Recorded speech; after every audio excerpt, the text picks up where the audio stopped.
Welcome to the Blended Learning Toolkit. Blended learning combines face-to-face classroom methods with online activities to form an integrated approach to teaching. It has changed the way learning is perceived and delivered and has proven very effective as the focus of the classroom moves from a presentation format to one of active learning.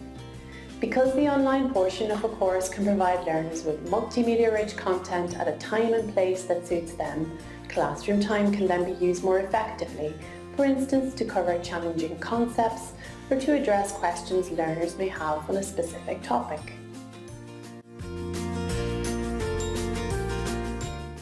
Some people believe that making traditional course materials such as presentation slides or lecture notes available online equates to blended learning. However, rather than simply placing your existing content online, you need to redesign what you have in order to create effective online materials, creating the right content for the right type of learning experience. The Blended Learning Toolkit is an open resource for anyone who is interested in getting started with blended learning. The aim of the toolkit is to provide step-by-step practical guidance and links to useful resources for developing your blended learning materials.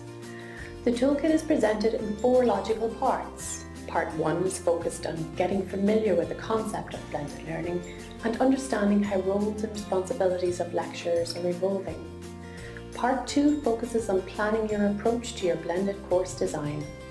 Part 3 looks at how to develop content and online activities, and how to source appropriate media and materials which are readily available online for use in education. Part 4 looks at how to build a standalone online module using various authoring tools which are available.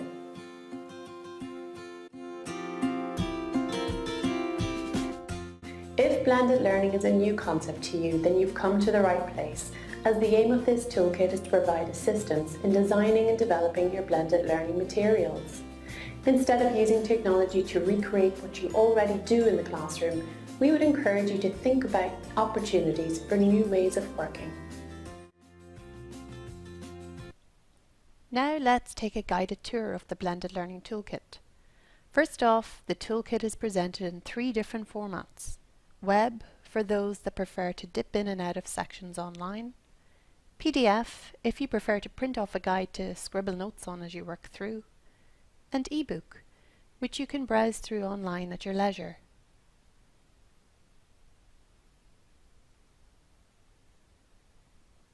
We'll focus on the web version during this short tour.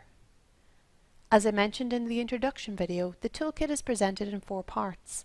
You will see each of the 4 parts clearly linked at the top of your screen.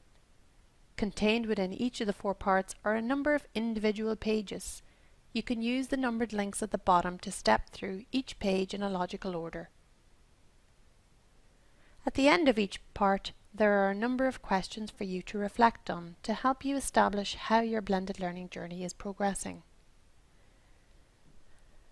You will notice throughout the toolkit that there are a number of pages which contain useful online resources on the right-hand side. It would not be possible to cover every single aspect of blended learning within one guide, so where possible we have factored in additional links to other useful resources and guidance online. As I mentioned earlier, the aim of this toolkit is to provide step-by-step practical guidance and links to useful resources for developing your blended learning materials. In order to make it useful to you on a practical level, there are a number of hands-on activities sprinkled throughout the toolkit. There are templates available for each activity, some of which cover things like analysing your course for blended learning opportunities, where you plan out your blended learning course using your scheme of work as your starting point. Click on the link to open the activity template, which will step you through the process of analysing your existing course to identify sessions suitable for online instruction in a blended course. Profiling your learners is another activity where you can answer some key questions to help build a profile of your learners. Before you attempt to develop any materials, it is vital to have a clear understanding of who your audience is, as this will influence many of the decisions you make on how you approach your course design. The online lesson planning activity will assist you in planning your online instruction. If this is your first time creating online components for your course, you do not have to use every online tool that exists. Remember not to focus on the technology, instead focus on the learner and on solving problems. This would be a good time to point out the tool matrix, which is linked from the top of the screen. In addition to the web toolkit, there is a wiki site which contains a matrix of tools and technologies for teaching and learning. Your college or institution will have a number of centrally supported tools and technologies, however you may wish to use a tool which is publicly available online.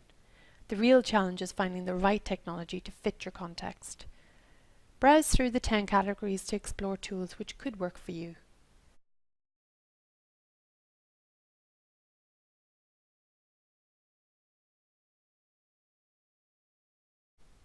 Alternatively, browse the Lesson Ideas table to look for inspiration.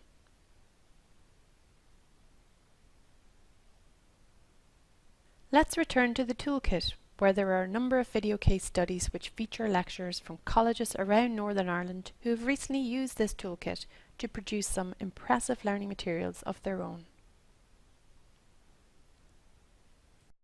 People ask, what are the benefits of blended learning? And I find it hard not to become a bit evangelical about it, because I look back at my life pre-blended learning and I really wonder, how did I live in the dark for so long? It does so many things, not only for the students, but for me as a teacher as well. It's hard to know where to begin. First off, and this I didn't expect, to set up my teaching, to reconfigure my teaching for a blended learning environment is one of the best professional development exercises I've ever engaged in. It forces you to rethink not just how you teach, but why you teach. Even what do you teach? When you start to think about what kind of information is suitable to put online and what do you want to keep in the interpersonal environment of the lecture hall, the classroom, you really start wondering about the nature of the conversation you're having with your students, and you think, well, some of this stuff is about transfer of knowledge and some of this is about cultivating a certain way of thinking, and you really have to go through all the material and rethink what you're doing. So I've restructured my course considerably, both in terms of content and timing and texts and resources. So that's the first thing. It really was a good professional development exercise.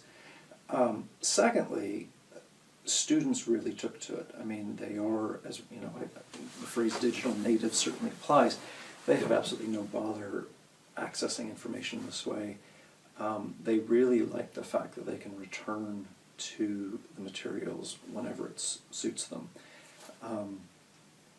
One student, I was getting feedback on what they thought of this kind of blended learning approach, and one student wrote, "It's like getting 2 classes for the price of 1."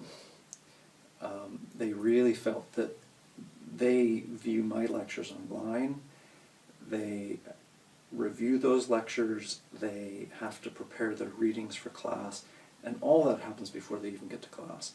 So in the old days, when they would show up a blank slate and wait to hear me lecture, they now show up prepared, they know the texts well.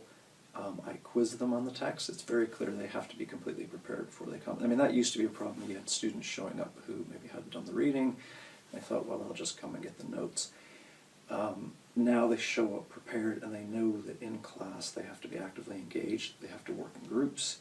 They're going to have to be a team. It's changed the dynamic completely.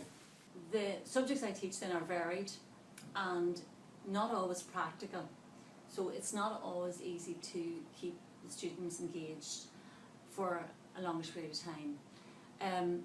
The other problem, I suppose, or a challenge with regard to teaching units to the different age groups, if you have a level 3 person, getting them to participate in Moodle for a variety of pieces of learning material. So I might have slides, and I might have a quiz, and I might have a website to view. And when they're all in different areas, again, for the student, when they've gone to one area, then that's the field that they've done some work.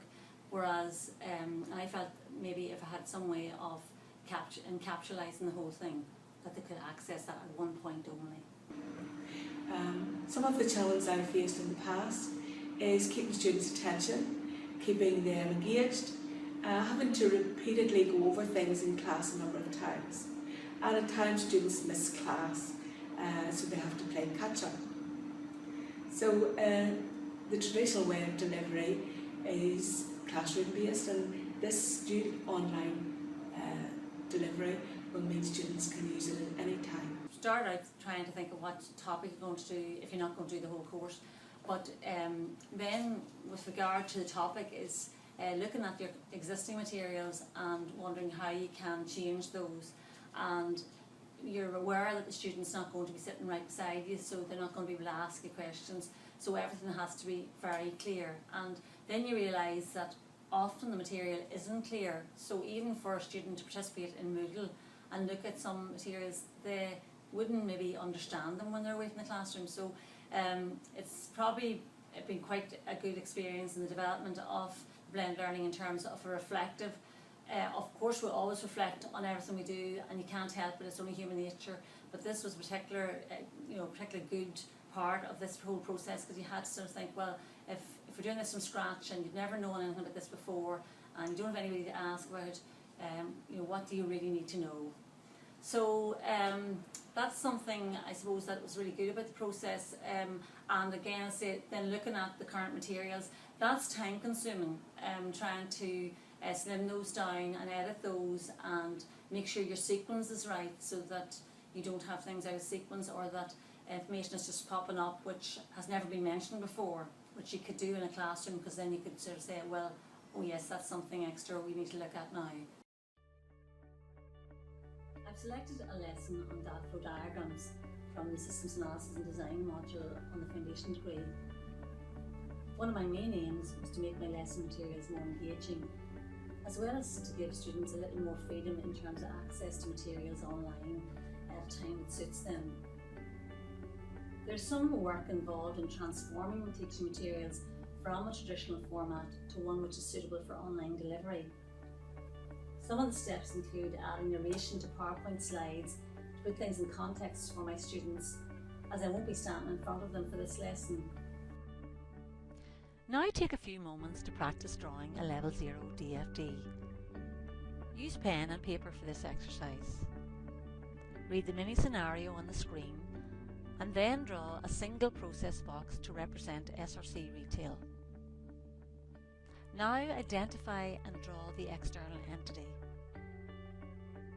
Then go on and identify the 4 major data flows and draw them on the DFD to link them with the process box.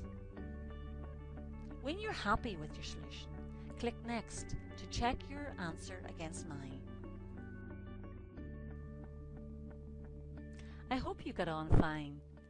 If you are having problems, don't worry, as we will cover some further examples in the next slides, so you will get more practice. I also created a number of short videos using a tool called Video Scribe to clearly illustrate topics I would have previously demonstrated in class.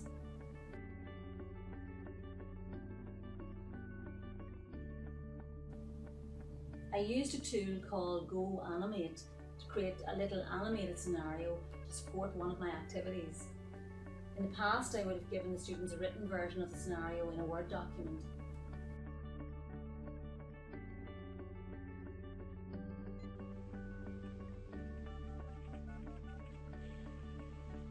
Brona, there has been a temporary file started for student applications.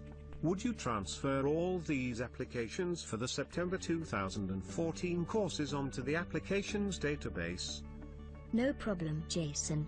Will I arrange a room, time and interviewer to carry out the interview? Go Animate is a creative way to turn a script or story into an animated video, which is more engaging and memorable for the students. I also created a number of quizzes at various points throughout the lesson.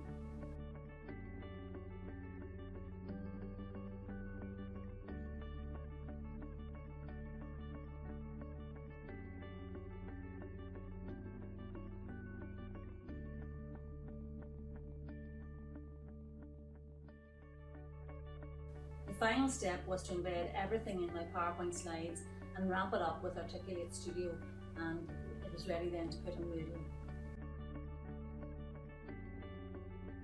The time involved with creating materials was intensive. We had to create learning materials from scratch to cover 12 anatomical systems, one system for each week of the unit. I have to say the Blended Learning Toolkit was invaluable to us during this process, especially in the design and development stage. For me, one of the most time-consuming tasks was trying to source appropriate images for our teaching materials. The toolkit was useful as it highlighted some really helpful online resources from JISC and other open resources which I wasn't previously aware of.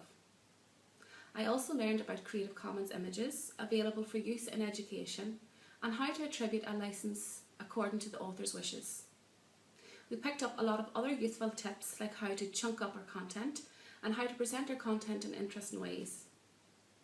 We chose an authoring tool called Articulate Studio to produce our weekly online lessons. This tool basically lets you take all of your lesson materials, add graphics, quizzes and audio voiceover. Then we wrap them all up in one complete lesson ready for uploading to the VLE. The biggest advantage for us was that we could work in an environment that we were already familiar with, PowerPoint, but with extra features added in. It allowed us to easily add audio to our slides, insert quizzes throughout, insert video recordings, use multiple interaction templates. We could publish for multiple formats so the students could view it on their desktops, laptops, iPad, iPhone as they wished. We uploaded it to Moodle so we could easily track each student's progress and monitor their quiz results within the VLE. Getting involved with this pilot project involved trying out a lot of different avenues and different strategies, different bits of software. I've done so many different things it would be hard to make a complete list, but I'll just go through some of the highlights. I spent a lot of time figuring out how to put lectures online, trying to decide, should it be a video format, should it be a PowerPoint, should it be what? Tried a lot of different things. In the end, what my students preferred was a PowerPoint with an audio track. They can navigate that, go back and forth through things. But as part of this pilot, I was then encouraged to use an add-on to PowerPoint, which is called Articulate, which increases the interactivity for students. They can now be quizzed, they can respond to things. It's nicer in terms of its presentation. So I'll be rolling that out in the coming year and seeing how students react to that. Another development that worked very well, was a big surprise, was the use of in-class phone voting, encouraging students to bring their personal devices to class. That's been absolutely transformative in ways I didn't expect. I thought I was just setting up a phone voting thing to get kids who don't want to talk in class to contribute and engage with questions. I did, that worked. But the devices all stayed out during class, and we started using them for doing research in class. The whole responsibility for finding the knowledge moved away from me. It became more their kind of activity, so that was absolutely transformative. I've also gone down the path of investigating wikis and setting up wikis and trying to find a way to use wikis that will be kind of user-friendly for students who, again, might be shy, might be wary of putting their views out there for everyone to read. So I've set up wikis in a way that people can work in small groups and then move on to larger groups, and I'll be rolling that out in the coming year and see how students respond to that. Screencasting is another thing. I've been able to, students who maybe aren't familiar with how to navigate the online resources that are out there, the library. There are a lot of things about using library resources that you have to kind of be in the know, and it's very hard to find the time to take 30 students or 100 students through all those details. They're just up there. I've taken them through the screencast now. It's available for them. We're also using Fronter as our virtual learning environment, which is good for the people who are training to be teachers, because that's the virtual learning environment that's been rolled out to all the schools across Northern Ireland, so it's been kind of dovetailing with that. And the list goes on. I mean, there's a list of things that I tried that didn't really work, and but I think would work for other lecturers in different subjects. So, but those are the highlights. The students worked their way through the unit each week at a time that suited them.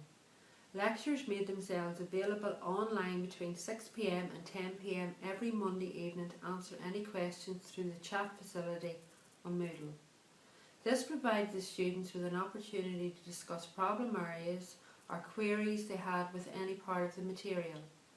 Students could also contact their respective lecturer through the discussion forum or by email if preferred, outside of these live sessions, in the understanding that the response would not be instant. I think our students were very receptive to this new mode of delivery. Probably one of the biggest positives for them was that it reduced the amount of time they needed to be physically on campus, and in turn reduced their travel costs too. I've been struck by how positively students have responded to this form of teaching. It seems students are at home with it, they are delighted with it, they love the fact that they can go back and revisit the lectures. One of the reasons for my lectures particularly that most of the students didn't want a video format was because they want to navigate their way through the lecture as it suits them, so they don't like having to sit through and scroll through a timeline to find where they're going. They like a PowerPoint with an audio that they can just stop me from talking and move on to slide 27 as they see fit, because they're going to come back to that again and again. And then, as one lecturer I heard put it, I thought this was a brilliant phrase. He said, and then as the exam approaches, they can binge on the whole box set in the weeks coming up to the exam, you know. So it just gives them so much flexibility, and you know, I would never go back to teaching the way I used to. So the whole approach of flipping the classroom, blended learning, using a virtual learning environment, it's completely transformed the way my lectures work. I now, as I've said before, I wouldn't go back to the old way of teaching, both for what it's done for me as a teacher, but also the support it's given our students. And I have to say I'm very lucky in the fact that I work within St. Mary's University College, which has supported me every step of the way and has decided that this is the path we want to go down. And my colleagues have supported all the events that have been going on in the college, saying, look, how are we going to develop this style of learning? And as I say, we'll be rolling out a new component of this within the liberal arts degree soon, which I think will both improve our teaching, but also improve the general environment of support that we try to provide for students here. I think going through all these tools and strategies has clarified for me where it works best, where it perhaps doesn't work, and I'm now able to plan much more clearly where this is going to fit in my teaching in the future. It'll definitely stay as a key component to my lecturing in English literature, but I've also discovered that for other aspects, particularly for our liberal arts degree, there are parts of that course that this is going to suit very well. Again, things to do with communication skills, development with student writing. So I'm already planning a whole other set of online lessons and blended learning kind of sequences that are going to support those students. Now that we've been through the process of creating materials for online delivery, we're definitely planning to create more blended learning materials in the new academic year. In September, we'll be working to develop a HND practical unit in sports massage for the online delivery. This unit will contain video demonstrations of practical techniques in a clinic setting. We will also be looking at the possibility of working with another college in Northern Ireland to produce a unit which is common to other courses, which can then be offered out by other colleges and SRC. During a recent staff development day, we presented our online unit to the hair and beauty team. This generated a lot of interest in this approach to teaching. As a result, this toolkit is a resource which we would definitely be referring to over the coming months. Taking part in the blended learning pilot has taught both myself and Marie-Louise the fundamentals of transforming traditional teaching materials into a format suitable for online delivery. My school is very interested in investing more time and effort in developing online materials for blended delivery. I will now be mentoring other lecturers in the new academic year, helping them in the development process so that they can get up and running with their own blended learning course materials. The Blended Learning Toolkit is a guide which I will be recommending to all my colleagues.